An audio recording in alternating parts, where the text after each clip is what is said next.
সামনেই ২৬-এর নির্বাচন, তার আগে সাংগঠনিক বৈঠকে অভিষেক বন্দ্যোপাধ্যায়। উত্তর দিনাজপুর জেলা নেতৃত্বের সঙ্গে বৈঠক। এনআরসি বিরোধিতায় জোরদার প্রচারের নির্দেশ। এই বৈঠকে ঠিক কি উঠে এলো? আমাদের সঙ্গে আবির রয়েছেন। আবির, ২৬-এর নির্বাচনে কিন্তু এই উত্তর দিনাজপুর জেলাতে অবশ্যই বিশেষ নজর দিচ্ছে তৃণমূল। সেক্ষেত্রে আজকের এই বৈঠকে কোন কোন বিষয় নিয়ে আলোচনা হলো, কি উঠে এলো বৈঠক থেকে? দেখো, আজকে দুটো জেলাকে নিয়ে বৈঠক চলছে। এর মধ্যে বহরমপুর সাংগঠনিক জেলা, যার বৈঠক এখনো চলছে, এবং অপর একটি হচ্ছে উত্তর দিনাজপুর জেলা, তাকে নিয়ে বৈঠক হয়েছে। উত্তর দিনাজপুর জেলাতে 2021-এ ফল অত্যন্ত ভালো ছিল তৃণমূল কংগ্রেসের, যদিও লোকসভা নির্বাচনে দেখতে পাওয়া গিয়েছে এই জেলার মধ্যে থাকা যে বিধানসভা আসনগুলো তিনটি লোকসভার সঙ্গে সংযুক্ত থাকে। একটি হচ্ছে দার্জিলিং, অন্যটি থাকে হচ্ছে রায়গঞ্জ, অন্যটি থাকে হচ্ছে বালুরঘাট। তাতে দেখতে পাওয়া গিয়েছে যে তিনটি লোকসভাতেই তৃণমূল কংগ্রেস পরাস্ত হয়েছে। যদিও চোপড়া এবং ইটাহার, এই যে দুটি বিধানসভা আসন যা এই উত্তর দিনাজপুর জেলার মধ্যে রয়েছে, তাতে তৃণমূল কংগ্রেসের ফল ভালো। কিন্তু 26-এর বিধানসভা নির্বাচনের ক্ষেত্রে প্রত্যেক কটা বিধানসভা কেন্দ্র ভিত্তিক যে পর্যালোচনা চলছে, তাতে আজকে বৈঠকের ক্ষেত্রে কতগুলো নির্দেশ দেওয়া হয়েছে। তার মধ্যে প্রথম হচ্ছে যে যেহেতু রাজবংশী ভোটের একটা আধিক্য রয়েছে, ফলে সেই এলাকাগুলিতে গিয়ে এখন থেকে পুরোদস্তুর যাতে জনপ্রতিনিধিরা প্রচার করেন, এবং এই প্রচারের ক্ষেত্রে এটা বুঝিয়ে দেওয়ার মতো জায়গা তৈরি করতে বলা হয়েছে যে বিজেপির সাংসদরা রয়েছেন এবং যে সমস্ত বুথগুলোতে বিজেপি জিতেছে সেখানেও 100 দিনের কাজের টাকা বা আবাসের যে টাকা এখনো পর্যন্ত কেন্দ্রীয় সরকার দেয়নি, যে টাকা সেটা হচ্ছে রাজ্যকে দিতে হচ্ছে। দ্বিতীয়ত হচ্ছে যে যারা প্রচারের ক্ষেত্রে থাকবেন বা যারা সামনের সারিতে থাকবেন সংগঠনের ক্ষেত্রে, যাদের স্বচ্ছ ভাবমূর্তি রয়েছে, যারা পূর্ণ দিনের দলের ডেডিকেটেড কর্মী যারা রয়েছেন, তাদেরকে সামনে রেখে প্রচার করানোর সিদ্ধান্ত নেওয়া হয়েছে। এবং এর সঙ্গে হচ্ছে এই জেলাতে প্রচুর মানুষ রয়েছেন যারা পরিযায়ী শ্রমিক হিসাবে কাজ করেন। এই পরিযায়ী শ্রমিকদেরকে যে ধরনের হেনস্থার শিকার হতে হচ্ছে, সেক্ষেত্রে দাঁড়িয়ে প্রত্যেকটা গ্রামে গ্রামে বাড়ি বাড়ি গিয়ে রাজ্য তাদের পাশে কিভাবে রয়েছে আর কেন্দ্রের বিজেপি শাসিত রাজ্যগুলিতে গিয়ে কি পরিস্থিতির শিকার তারা হচ্ছেন, এই বিষয় নিয়েও লাগাতার প্রচার করতে বলা হয়েছে। ফলে সব মিলিয়ে সাংগঠনিক ক্ষেত্রে বেশ কিছু নির্দেশ উত্তর দিনাজপুর জেলার প্রতিনিধিদেরকে দিয়ে রাখা হয়েছে যে অভিষেকের বৈঠক। ধন্যবাদ। অভিষেকের প্রশ্ন এড়িয়ে গেল শ্রম এবং কর্মসংস্থান মন্ত্রক। দেশে রাজ্যভিত্তিক পরিযায়ী শ্রমিকের সংখ্যা কত? বাঙালি হওয়ায় কি পরিযায়ীদের আটক করা হয়েছে? ভিন রাজ্যে কত সংখ্যায় বাঙালি পরিযায়ী আটক? এ সমস্ত প্রশ্ন করেছিলেন অভিষেক। কিন্তু সেক্ষেত্রে কেন্দ্রর কি পর্যবেক্ষণ? আমাদের সঙ্গে মৈত্রেয়ী রয়েছে, মৈত্রেয়ী বলতে পারবে। মৈত্রেয়ী, অভিষেক বন্দ্যোপাধ্যায়ের এ সমস্ত প্রশ্নে ঠিক কিরকম কি উত্তর দিচ্ছে কেন্দ্র তরফ থেকে, কি বলা হচ্ছে? দেখো, কেন্দ্রের তরফ থেকে কেন্দ্র শ্রম এবং কর্মসংস্থান মন্ত্রকের কাছে অভিষেক বন্দ্যোপাধ্যায়, তৃণমূল কংগ্রেসের লোকসভার দলের নেতা, তিনি প্রশ্ন করেছিলেন যে কতজন পরিযায়ী শ্রমিক বিভিন্ন রাজ্যে কর্মরত রয়েছেন, তাদের সংখ্যা কি রাজ্যভিত্তিক, এবং এই শ্রমিকদের উপর, বিশেষত বাংলার পরিযায়ী শ্রমিকদের উপর ভিন রাজ্যে, বিশেষত বিজেপি শাসিত রাজ্যে তাদের উপর কোনো রকমের বাংলা বলার অপরাধে তাদেরকে হেনস্থা করা হচ্ছে কিনা বাংলা বলার জন্য, এবং যদি এই ঘটনা ঘটে থাকে তবে সেগুলো কতগুলো, এবং সেক্ষেত্রে দাঁড়িয়ে কেন্দ্রীয় শ্রম মন্ত্রকের তরফ থেকে কি ব্যবস্থা নেওয়া হচ্ছে। যদিও এই প্রশ্নের সরাসরি জবাব এড়িয়ে গিয়েছে মন্ত্রক। শুধুমাত্র ই-সক্ষম অ্যাপে কতজন পরিযায়ী শ্রমিকের নাম নথিভুক্ত আছে, শুধু সেই জবাবই কেন্দ্রীয় শ্রম মন্ত্রকের তরফ থেকে দিয়েছেন তাদের প্রতিমন্ত্রী। বেশ, ধন্যবাদ মন্ত্রী। আমেরিকা থেকে ভারতকে পরমাণু হুমকি পাক সেনাপ্রধানের।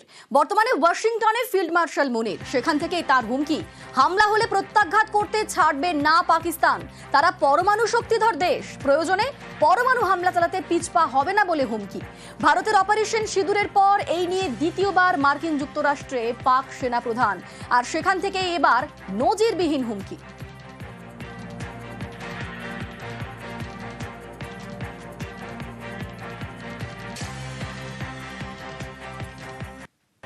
পরমাণু হুমকি, পাক ফিল্ড মার্শালের কড়া বিবৃতি ভারতীয় বিদেশ মন্ত্রকের।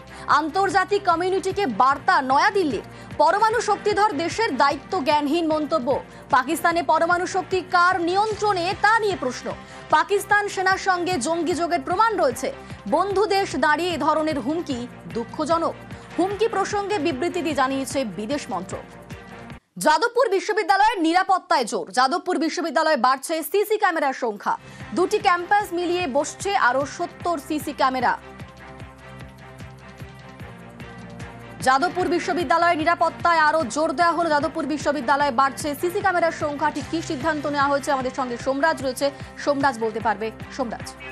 দেখো, যাদবপুর বিশ্ববিদ্যালয়ের আজ বৈঠক ছিল এক্সিকিউটিভ কাউন্সিলের। সেই বৈঠকে সিদ্ধান্ত নেওয়া হয়েছে যে আরো 70টি সিসিটিভি যাদবপুর বিশ্ববিদ্যালয়ের ক্যাম্পাসে বসানো হবে, যেখানে 50টি সিসিটিভি যাদবপুর বিশ্ববিদ্যালয়ের মূল ক্যাম্পাসে এবং 20টি সিসিটিভি বিশ্ববিদ্যালয়ের সল্টলেক ক্যাম্পাসে বসানো হবে। পাশাপাশি নিরাপত্তা কর্মীদের সংখ্যাও যাদবপুর বিশ্ববিদ্যালয় কর্তৃপক্ষের তরফে বাড়ানোর সিদ্ধান্ত নেওয়া হয়েছে।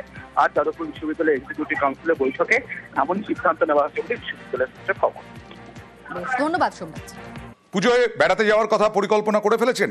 টিকিট কাটেননি তো এখনো ট্রেনের? রেল কিন্তু আপনাকে অফার দিচ্ছে, বড়সড় অফার।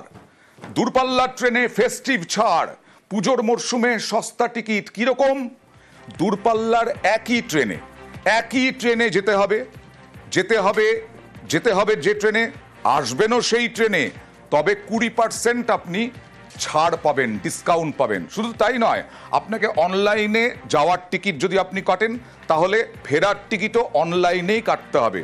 যাওয়ার টিকিট আপনি যদি অফলাইনে কাটেন, অফলাইনেই কাটতে হবে আসার টিকিট।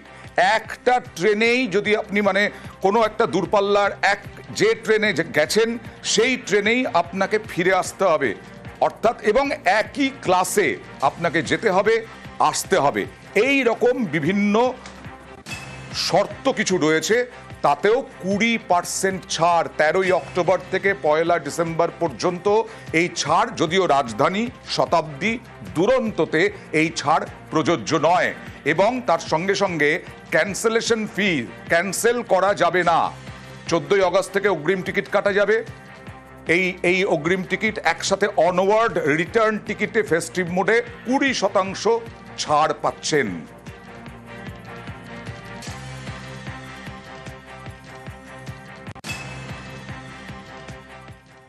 ইন্ডিয়ান রেলওয়েজ একটা অভূতপূর্ব প্ল্যান এনেছে। এর নাম দিয়েছে আমরা round trip package for festival rush. যাওয়া এবং রিটার্ন টিকিট যদি কাটে, তাহলে রিটার্ন টিকিটের ক্ষেত্রে তাকে সরাসরি ফেয়ারের উপরে 20% রিবেট দেওয়া হবে। Same set of passenger in same class obviously. 13ই অক্টোবর থেকে 26শে অক্টোবরের মধ্যে যাওয়া, 17ই নভেম্বর থেকে 1 ডিসেম্বরের মধ্যে যদি ফেরা হয়, তাহলে এই রাউন্ড ট্রিপের সুবিধা লোকে নিতে পারবে। এর মধ্যে একটা স্ট্রাইকিং ফিচার এই আছে যে একসঙ্গে টিকিট কাটা হলে যাওয়ার টিকিট 60 দিনেই খুলবে, কিন্তু ফেরার টিকিট তার জন্য কোনো ইয়ারটি নেই, অ্যাডভান্স রিজার্ভেশন টাইম অ্যাপ্লিকেবল হবে না।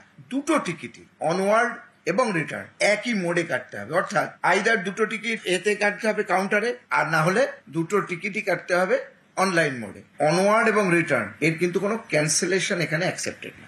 রাজধানী, দুরন্ত বা বন্দে ভারতে এই ফ্যাসিলিটি নেই, কারণ ওখানে ফ্লেক্সি ফেয়ার চালু করা হয়েছে। সুবিধা তো হবেই, কারণ সেই সময় এটা ফেস্টিভ টাইম। এমনিতেই টিকিটের এখন ভীষণ ক্রাইসিস। নর্মাল টাইমেও টিকিট কাটতে গেলে পাওয়া যায় না, প্রায় সব টিকিটই প্রাইম তৎকালে কাটতে হয়। তো ফলে সেখানে একটা বড় অঙ্কের টাকাও লাগে। তো যদি 20% ছাড় পাওয়া যায় এবং রিটার্ন টিকিট একসাথে হয়, সেক্ষেত্রে তো সুবিধে বটেই। उसके लिए अच्छा है क्योंकि बहुत लोग टिकट जाने का तो मिल जाता है, लेकिन वापस में फिर फंस जाते हैं। फैमिली के साथ, बच्चों के साथ टिकट नहीं मिल पाता है, तो एक साथ टिकट रहेगा तो लोगों को आने जाने में दिक्कत नहीं होगा, और डिस्काउंट भी है तो उसके लिए पब्लिक को फायदा ही होगा, उसके लिए लोग जा पाएंगे। যারা বাইরে থাকে তাদের তো আবার রিটার্ন টিকিটটা বুকিং এর মধ্যে একবারই করে নিতে হয়, যেহেতু পরবর্তীতে আর পাবে না, এখন টাইম কমিয়ে দিচ্ছে। সেক্ষেত্রে তাদের সাশ্রয় হবে অনেকটা। সাউথে কাজ করছে, একটা মিনিমাম থার্ড এসির টিকিটই 1800 টাকা করে যাচ্ছে, সেখানে 20% ডিসকাউন্ট মানে তো তার কাছে অনেক।